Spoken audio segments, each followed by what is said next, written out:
Tired of FBA shipments feeling like a chaotic mess? I'm going to show you how to create an Amazon FBA shipment the right way, so you can get your products into Amazon's warehouses smoothly and efficiently. First, log into your Amazon Seller Central account, navigate to the Inventory tab, and then click on Manage FBA Inventory. This is where you'll see a list of all your products that are eligible for FBA. Find the product you want to ship and select it. Click the Send, Replenish Inventory button from the drop-down menu.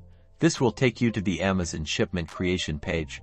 Now, you'll be in the Send to Amazon workflow. Step 1 is to review your product list and confirm the quantity you're sending. Make sure everything is accurate. Next, select your packaging type. Are your products individually packed, or are they in cases with a fixed quantity per case?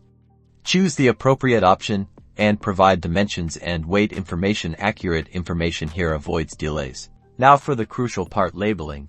Amazon requires every item to have an F and SKU label. You can print these labels directly from Seller Central. Ensure each label is securely attached to the correct product and that barcodes are scannable. Pack your products securely using appropriate cushioning materials like bubble wrap or packing peanuts. This will prevent damage during transit. Choose your shipping carrier. Amazon often offers discounted rates with partnered carriers, which can save you money. Select your preferred option and follow the instructions to generate shipping labels. Finally, review the shipment summary. Double-check the destination fulfillment center and all the details. Print your shipping labels, attach them to your boxes, and schedule your pickup or drop-off, and that's it. By following these steps, you'll create FBA shipments like a pro.